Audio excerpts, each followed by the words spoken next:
Hello दोस्तों, मेरे YouTube channel heart of NCERT में आपका स्वागत है। दोस्तों, आज हम बताने वाले हैं कक्षा एक चैप्टर जिसका नाम है कब, कहाँ और कैसे। आइए जानते हैं कि इतिहास। देखिए, इस चैप्टर इतिहास का चैप्टर 1 है और इसमें हम फर्स्ट पॉइंट जानते हैं कि इतिहास किसे कहते हैं।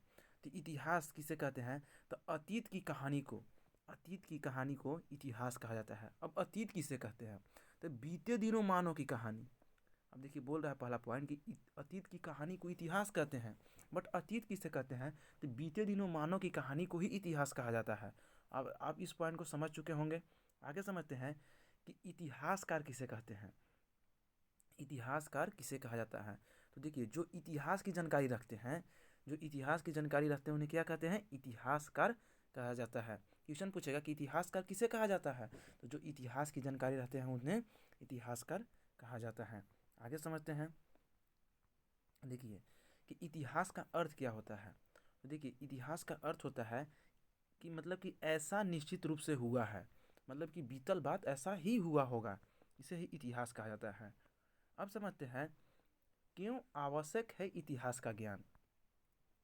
मतलब क्वेश्चन में आएगा दिमाग में कि सर इतिहास क्यों पढ़ना सर जरूरी है, इतिहास क्यों पढ़ाया जाता है, कोई चीज़ गुजर जाता है उसका हम अध्ययन क्यों करते हैं। तो आइए समझते हैं। आगे हम लोग समझते हैं कि देखिए कि हम अपने वर्तमान का अध्ययन अतीत के ज्ञान के बिना नहीं कर सकते हैं, और इतिहास से सबक लेकर हम अपने वर्तमान को बेहतर कर सकते हैं। अतः इतिहास अतीत को समझने में सहायता करती है। देखिए, कोई भी चीज़ है तो अगर वो चीज़ गुजर चुका है उससे हम सबक लेकर हम अपना वर्तमान को अच्छा बेहतर बना सकते हैं कि पीछे क्या हुआ था, मतलब आगे क्या गुजर चुके हैं। तो हम जो वर्तमान का जो अध्ययन है उसको हम बिना अतीत के अध्ययन किए बिना हम उसको अच्छे से जानकारी नहीं ले सकते हैं। आगे समझते हैं हम लोग कि लोग कहाँ रहते थे। तो भारत में लाखों वर्ष पहले लोग नर्मदा नदी के तट पर रहते थे, मतलब रह रहे थे। तो आगे समझते हैं। देखिए, नर्मदा नदी, तो नर्मदा नदी यहाँ पर है। आप लोग खोजने का कोशिश कीजिएगा तो देखिए नर्मदा नदी के तट, तो यहाँ नर्मदा नदी है। तो यहाँ पर लोग रहा करते थे पहले। अब आगे फिर लिखा हुआ है कि वे अपना भोजन के लिए जड़ों, मतलब पेड़ पौधे के जड़ों, फलों तथा जंगल के अन्य उत्पादों संग्रह किया करते थे। देखिए, पौधे के जड़ों, मान लीजिए जैसे कि पहले गाजर भी उग रहा होगा, उसका जड़ हो गया, पहले थोड़े पता था कि गाजर है। इस प्रकार से जड़, फल तथा जंगल के अन्य उत्पादों को संग्रह किया करते थे। अब आगे समझते हैं क्या है कि उत्तर पश्चिम के सुलेमान और किर्थर पहाड़ियों के बीच कुछ ऐसे स्थान मिले हैं जहां 8,000 वर्ष पूर्व गेहूं और जौ की जैसी फसलों को उगाया गया था। देखिए, और फिर पॉइंट पढ़ देते हैं कि भारत के उत्तर पूर्व में गारो तथा मध्य भारत में विंध्य पहाड़ियों के बीच कुछ ऐसे क्षेत्र मिले हैं जहाँ कृषि का विकास हुआ है। आइए समझते हैं नक्शा के माध्यम से कि उत्तर पूर्व में क्या बोलना चाह रहा है कि उत्तर पूर्व में गारो तथा मध्य भारत के विंध्य पहाड़ियों में कुछ ऐसे क्षेत्र मिले जहाँ पर किसी का क्या हुआ था, विकास हुआ था। एक एक चीज़ को हम मैप के माध्यम से समझेंगे। और फिर बोल रहा है कि उत्तर पश्चिम में सुलेमान और किर्थर पहाड़ियों के बीच कुछ ऐसे क्षेत्र मिले हैं जहाँ कितना साल पहले, 8,000 साल पहले क्या उगाया गया था, तो गेहूँ और जौ की खेती की गई थी। तो आइए मैप के माध्यम से हम समझते हैं।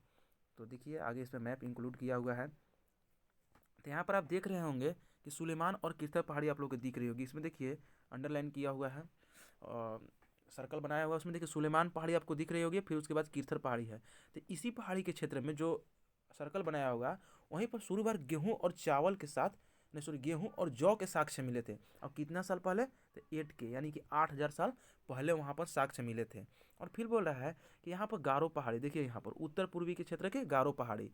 और फिर बोल रहा है कि मध्य भाग में यहाँ पर विंध्य पहाड़ी यहाँ देखिए विंध्य पहाड़ियों के क्षेत्र में, तो यहाँ पर भी कृषि साक्ष्य मिले हैं, तो इस पॉइंट को आप समझे होंगे। आगे बढ़ते हैं हम लोग। आप समझते हैं कि देश का नाम क्यों पड़ा भारत, कैसे पड़ा भारत। तो मतलब कि देश का नाम, तो देखिए हम जानते हैं कि देश का नाम इंडिया तथा भारत है। हम जानते हैं कि देश का नाम इंडिया या भारत है, लेकिन इंडिया शब्द की उत्पत्ति कैसे हुई। दूसरा पॉइंट है कि क्वेश्चन यहाँ दिमाग में मेरे आएगा कि हम तो जानते हैं कि मेरा देश का नाम इंडिया या भारत है, बट इंडिया शब्द की उत्पत्ति कैसे हुई, कैसे उत्पन्न हुआ इंडिया शब्द। तो इंडिया शब्द इंडस से निकला है, जिसे संस्कृत में सिंधु कहा जाता है। देखिए, इंडिया शब्द की उत्पत्ति कैसे हुआ है, इंडस से निकला है, जिसकी संस्कृत में सिंधु कहा जाता है। और यूरानियों और यूनानियों ने ईरानियों एवं यूनानियों ने इस भूमि को सिंधु को हिंदोस या इंडोस कहा है। सिंधु के पूर्व में स्थित भूमि प्रदेश इंडिया कहा गया है। और सिंधु में देखिए, इस पॉइंट को अच्छा से याद रखिएगा कि सिंधु के पूर्व में स्थित भूमि प्रदेश को इंडिया कहा जाता है। अब देखेंगे कि सिंधु, तो सिंधु किधर था, सिंधु किधर था और इसके पूर्व में प्रदेश कौन थे, तो आइए मैप के माध्यम से हम समझाने की कोशिश करते हैं। देखिए यहाँ पर आप देखिएगा, अंडर लाइन हम ड्रॉ कर रहे हैं तो आप समझिएगा। देखिए इस टाइप से सिंधु नदी था, इस टाइप से सिंधु नदी था। जो अभी ड्रॉ किए हैं सिंधु नदी, देखिए यहाँ मानसरोवर झील से निकला है, इस टाइप से बहल है। अगर इसको हम अभी मिटाएंगे तो आप इस ड्रॉ, जहाँ पर ड्रॉ किए हुए हैं वहाँ पर देखने का कोशिश कीजिएगा, यहाँ पर सिंधु नदी बहा हुआ है। और इस क्षेत्र के मतलब कि इसके भाग में देखिए ये तो नदी बहा, और इसके भाग में जो लोग इधर रहते थे इनके लिए इंडिया प्रयोग शब्द होता था। इनके लिए क्या प्रयोग होता था, इंडिया प्रयोग होता था शब्द। तो आइए देखिए, इसमें आप लोग को दिख रहा होगा कि यहाँ पर सिंधु नदी जो भी ड्रॉ किए थे वो आप लोग को दिख रहा होगा। आगे समझने की कोशिश करते हैं। हाँ, तो देखिए यहाँ से आया और सिंधु के पूर्व में स्थित भूमि प्रदेश को क्या कहा गया है, इंडिया। अरबों ने, जो अरबों लोग थे, इस धरती को अल हिंद कहा है, भारत को क्या कहा है, अल हिंद। और तुर्कों ने हिंदुस्तान कहा है। अगर देखिए एमसीक्यू अगर आपका आएगा तो यहीं से आएगा कि क्वेश्चन पूछ सकता है कि अरबों ने इस धरती को क्या कहा है, तो अल हिंद कहा है। जबकि फिर से पूछ देगा कि तुर्कों ने इस धरती को क्या कहा है, तो तुर्कों ने इस धरती को हिंदुस्तान कहा है। तुर्कों ने इस धरती को क्या कहा है, हिंदुस्तान कहा है। आगे बढ़ते हैं हम लोग। तो आप इस चीज़ को, एक एक चीज़ को नोट करते जाइएगा, क्योंकि लास्ट में आपका एमसीक्यू भी इंक्लूड है। तो आप अभ्यास प्रश्न पत्र को अगर आज चाहते हैं कि हम सभी सॉल्व कर पाए तो अच्छा से लेक्चर को ध्यान से सुनते चलिएगा। आगे बढ़ते हैं हम लोग। देखिए काल निर्धारण, थोड़ा लेक्चर बड़ा होगा लेकिन आपका एक चैप्टर से एक भी एमसीक्यू नहीं छूट पाएगा। आइए आगे बढ़ते हैं। काल निर्धारण, काल के आधार पर इतिहास को 3 भागों में बांटा गया है। आगे हम लोग जानेंगे क्या कि काल के निर्धारण मतलब कि काल के आधार पर इतिहास को कितने भागों में बांटा गया है, तो 3 भागों में बांटा गया है। कौन कौन से, तो आइए समझते हैं। देखिए पहला है प्रागैतिहासिक। पहला क्या है, प्रागैतिहासिक। देखिए जिस काल में मनुष्य का कोई लिखित साक्ष्य नहीं मिला है उसे हम प्रागैतिहासिक काल कहते हैं। इसमें कोई साक्ष्य नहीं मिले हैं उसे हम कौन सा काल कहे हैं, प्रागैतिहासिक काल कहे हैं। जैसे कि इसमें कोई भी मतलब कोई भी चीज़ मिला, कोई चीज़ मिला तो उसमें लिखा हुआ चीज़ मिला ही नहीं, उसे हम कैसा काल कहे हैं, प्रागैतिहासिक काल। जैसे कि आदि मानव का जीवन। आगे समझते हैं आधि ऐतिहासिक। देखिए वैसा काल जिसमें लिखित साक्ष्य मिले तो हैं लेकिन अभी तक पढ़ा नहीं जा सका है, उसे हम आदि ऐतिहासिक काल कहते हैं। जैसे कि सिंधु सभ्यता, सिंधु सभ्यता का कोई भी चीज़ जो मिला है वो अभी तक पढ़ा नहीं जा सका है। तो आदि ऐतिहासिक में हम लोग क्या जाने कि वैसा काल जिसमें लिखित साक्ष्य तो मिले हैं लेकिन अभी तक पढ़ा नहीं जा सका है, उसे हम आदि ऐतिहासिक काल कहते हैं। सिंधु सभ्यता में जो भी चीज़ें मिले हैं वो अभी तक पढ़ी नहीं जा सकी हैं। आगे बढ़ते हैं ऐतिहासिक काल, वैसा काल जिसमें लिखित साक्ष्य मिले हैं और उसे आसानी से पढ़ा जा सका है, उसे ऐतिहासिक काल कहते हैं। मतलब अभी वर्तमान का चीज़, जैसे कि कुछ बुकें। अब ऐतिहासिक काल में देखिए, ऐतिहासिक काल से हमें 2 जानकारी मिलता है, साहित्य स्रोत हो गए मतलब कि किताब उताब मिल गया इसमें। तो आगे समझते हैं हम लोग। तो देखिए अतीत की जानकारी, अब अतीत की जानकारी हमें कहाँ से मिलती है, तो अतीत के जानने के लिए ऐसा कोई भी माध्यम जिसकी सहायता से हम हज़ारों साल पहले की बातों को जान सकते हैं उसे हम ऐतिहासिक स्रोत कहते हैं। देखिए ऐतिहासिक स्रोत किसे कहते हैं, तो देखिए वैसा अतीत की जानकारी हमको कहाँ से मिलता है, तो अतीत की जानकारी हमको ऐतिहासिक स्रोत से मिलता है। कहाँ से मिलता है, ऐतिहासिक स्रोत से। क्वेश्चन पूछेगा कि अतीत की जानकारी आपको कहाँ से मिलेगा जी, तो हम बोलेंगे कि ऐतिहासिक स्रोत से।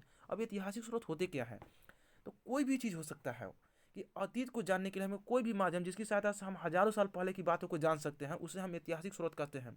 देखिए एक किताब भी हो सकता है, एक पत्थर भी हो सकता है, एक ईंट भी हो सकता है, जिससे हम क्या जान सकते हैं, पुरानी बात को जान सकते हैं।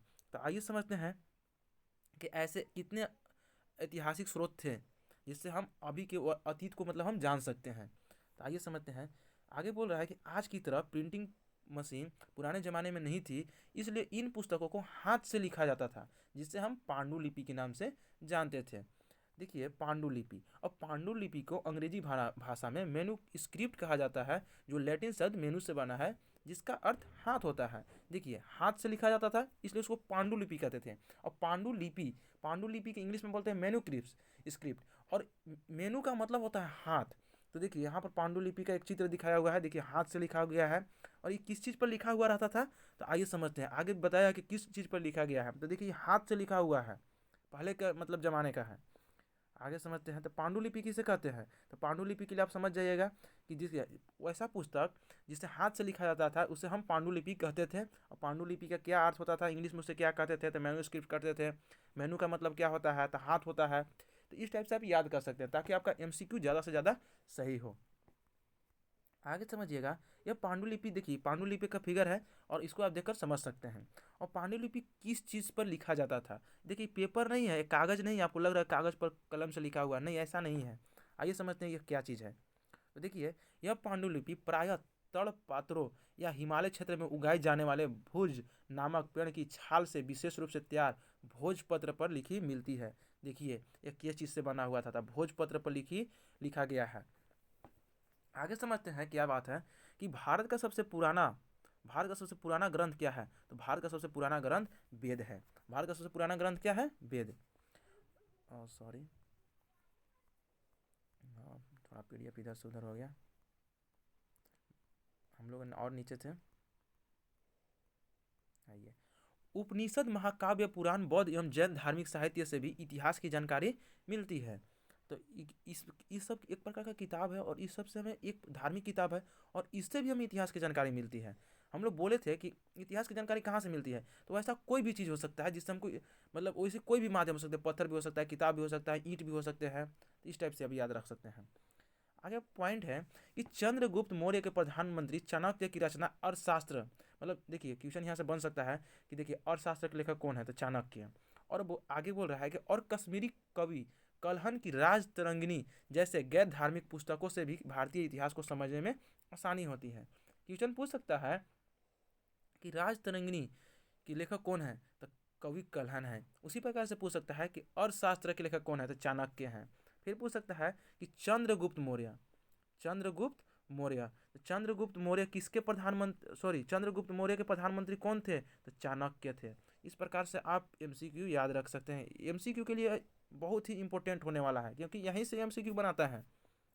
आगे समझते हैं। बोल रहा है कि जानने योग्य बातें, यहाँ पर देखिए बहुत ही वीवीआई होने वाला है। आप अगर कॉम्पिटेटिव एग्जाम में भी आगे जाइएगा तो ये सब क्वेश्चन पूछता है। बोल रहा है कि इतिहास का पिता किसे कहा जाता था, तो हेरोडोटस। देखिए लिखा हुआ है कि यूनान के प्राचीन लेखक, यूनान के प्राचीन मतलब पुराना लेखक हेरोडोटस को इतिहास का पिता या जनक कहा जाता है। आप समझिएगा, आगे लिखा हुआ है कि हेरोडोटस ने अपनी पुस्तक हिस्टोरिका में 5वीं शताब्दी ईसा पूर्व के भारत फारस के संबंध वर्णन किया है। क्वेश्चन पूछ सकता है कि हेरोडोटस की पुस्तक का क्या नाम है, तो हिस्टोरिका नाम है। हिस्टोरिका याद रखिएगा कि हेरोडोटस ने अपनी किस पुस्तक में भारत और फारस के संबंध का वर्णन किया है, तो हिस्टोरिका में। ऐसा आप याद रखिएगा कि भारत और फ्रांस की बात को हेरोडोटस ने किस पुस्तिका में बताया है, तो हिस्टोरिका में। और कब, तो 5वीं शताब्दी की बात को बताया है, उससे पूर्व की बात है। आगे समझते हैं हम लोग। पुरातात्विक स्रोत कहाँ से मिलते हैं, पुरातात्विक स्रोत। तो देखिए प्राचीन काल के अवशेषों के अध्ययन को पुरातात्विक विज्ञान कहा जाता है। साहित्य स्रोत, धार्मिक, ब्राह्मण साहित्य, बौद्ध, जैन साहित्य, ये सब धार्मिक किताब है, तो साहित्य स्रोत हो गए। इस सब से हमें जानकारी कुछ मिलते हैं। अवशेषों और स्मारकों, मिट्टी से भी जानकारी मिलती है, मिट्टी के बर्तन से भी जानकारी मिलती है, और बर्तन, धातु के औजार और प्रतिमा तथा अन्य प्रकार की चीज़ें भी शामिल हैं। स्मारक, इसके अंतर्गत प्राचीन इमारतें, मंदिर और मूर्तियाँ आती हैं। इसमें विभिन्न युगों की सामाजिक, धार्मिक और आर्थिक परिस्थितियों की जानकारी मिलती है। तो आई होप कि आप चीज़ समझे होंगे। आगे समझते हैं। इस चीज़ को समझने की कोशिश की। देखिए स्मारक से भी जानकारी मिलता है, अभी बताए थे कोई भी चीज़ हो सकता है जिससे हम इतिहास की जानकारी मिलती है। खंभा से मिल सकता है। देखिए यहाँ पर लिखा हुआ पुरातात्विक स्रोत में आप देखने की कोशिश कीजिएगा कि अभिलेख, सिक्के, मूर्तियाँ, स्मारक, भवन और चित्रकला से भी आपको क्या मिल सकते हैं, ऐतिहासिक स्रोत मिल सकते हैं। देखिए यहाँ अभिलेख है, सिक्का है, मूर्ति है, स्मारक है, भवन है, इस सब से भी हम ऐतिहासिक स्रोत की जानकारी मिलती है। देखिए शिलालेखों के अध्ययन को क्या कहा जाता है, एपिग्राफी कहा जाता है। शिलालेखों के अध्ययन को एपिग्राफी कहा जाता है। जानने योग्य बात याद रखिएगा कि अशोक के शिलालेखों को सबसे प्राचीन माना जाता है। सबसे पुराना अगर पूछेगा कि किसके शिलालेख सबसे पुराने, अब देखिए शिलालेख किसे कहते हैं, तो अभी हम दिखाएंगे कि शिलालेख कैसा होता है और दिखने में कैसा होता है। तो अशोक के शिलालेखों को सबसे प्राचीन माना जाता है। क्वेश्चन पूछेगा कि किसके शिलालेखों को पुराना माना जाता है, तो अशोक के शिलालेख जो थे ब्राह्मणी लिपि, खरोष्टी लिपि और अरमिक लिपि में लिखी गई हैं। और देखिए अशोक के शिलालेखों को मतलब अभिलेखें जो हैं, अभिलेख के ये शिलालेख ही हैं, तो अभिलेखों को सबसे पहले 1837 ईस्वी में जेम्स प्रिसेप ने पढ़ने की सफलता हासिल की थी। क्वेश्चन पूछ सकता था कि अशोक के अभिलेखों को सबसे पहले किसने पढ़ा है, तो जेम्स प्रिसेप ने पढ़ा है। अब कब, तो 1837 ईस्वी में पढ़ने की सफलता हासिल की है। आगे समझते हैं हम लोग। देखिए ये है शिलालेख का देख लीजिए आप लोग फिगर, इस टाइप से शिलालेख दिखता है। और इसी अशोक के शिलालेख का एक फिगर हुआ है, जो यहाँ देखिए, ये जो है अशोक का शिलालेख का फिगर है, आप देख सकते हैं यहाँ पर अशोक के शिलालेख का फिगर है, और उन्हीं का ये भी है, जूम करके लिखा हुआ है थोड़ा फोटो। आगे समझते हैं सिक्का से भी हमें प्राचीन स्रोत की जानकारी मिलती है। सिक्के से भी ऐतिहासिक जानकारी मिलती है। प्राचीन काल में चांदी एवं सोने और तांबे के सिक्के प्रचलन में थे। भारत में पहली बार लिखित स्वर्ण के सिक्के हिंद वंश शासकों ने चलाए थे। देखिए यहाँ पर पॉइंट नोट करने का है कि देखिए क्वेश्चन पूछ सकता है कि भारत में पहली बार स्वर्ण के सिक्के मतलब सोना के सिक्के किसने चलाए थे, तो हिंद एवं शासकों ने चलाए थे। भारत में पहली बार लिखित स्वर्ण सिक्के किसने चलाए थे, हिंद एवं शासकों ने चलाए थे। आगे बढ़ते हैं हम लोग, आगे आप लोग को बताते हैं कि क्या था पॉइंट। एक मिनट रुकिएगा। हस्तलिपियाँ प्राचीन काल की जानकारी का एक स्रोत है। दक्षिण भारत में बोली जाने वाली तमिल भाषा काफ़ी पुराना साहित्य मिलता है। और देखिए यहाँ पर हस्तलिपि, देखिए हाथ से लिखा हुआ कागज पर है, उसे हम हस्तलिपि कहते हैं। जानने योग्य बातें, अब देखिए जानने योग्य बात क्या है, इस सिक्के के अध्ययन को न्यूमिस्मेटिक अर्थात मुद्रा शास्त्र कहा जाता है। दक्षिण भारत में अरिक्कामेडु, पुडुचेरी में भी देखिए वर्तमान में अरिक्कामेडु कहाँ है, तो पुडुचेरी नामक स्थान की खुदाई में रोमन सिक्के मिले हैं, जिससे प्राचीन काल में रोम तथा दक्षिण भारत के व्यापारिक संबंध पता चलता है।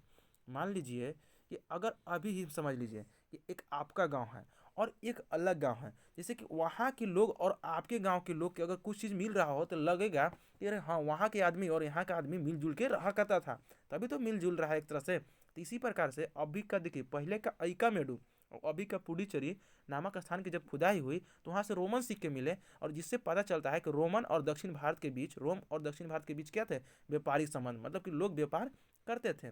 और क्वेश्चन पूछ सकता है कि सिक्के का अध्ययन किसे कहते हैं, तो न्यूमिस्मेटिक कहते हैं या मुद्रा शास्त्र कहते हैं। इंग्लिश में न्यूमिस्मेटिक और हिंदी में मुद्रा शास्त्र याद रखिएगा, सिक्के का अध्ययन। आगे बढ़ते हैं हम लोग कि प्राचीन काल में झारखंड का इतिहास कैसा रहा, तो इसको हम शॉर्ट में ही बताने की कोशिश करेंगे, आप लोग समझिएगा। प्राग ऐतिहासिक काल में छोटा नागपुर घंघोर जंगलों से घिरा था। गुप्त वंशों के शासकों और गौण शासकों शशांक को छोड़कर प्राचीन भारतीय किसी राजवंश ने इस क्षेत्र में अधिक समय तक शासन नहीं किया। झारखंड के विभिन्न जिलों से पाषाणकालीन औजार और उपकरण बड़ी मात्रा में प्राप्त हुए हैं। पाषाणकालीन मतलब कि पत्थर के मिले औजार मिले हैं। हजारीबाग जिले के इसको में एक समतल शिलाखंड है, मतलब पत्थर का खंड है, और पाठ प्रागैतिहासिक मानव द्वारा की गई चित्रकारी का नमूना प्राप्त हुआ है। अब कई स्थलों से कुल्हाड़ी, फलक, खुर्ची, पत्थर से निर्मित हथियार भी प्राप्त हुए हैं। आगे हम चैप्टर में पढ़ेंगे एक बारीकी से, तो इसके लिए आगे बढ़ते हैं थोड़ा सा। छोटा नागपुर में असुर जनजाति को सबसे पुरानी जनजाति माना जाता है। अब देखिए छोटा नागपुर जनजाति जो है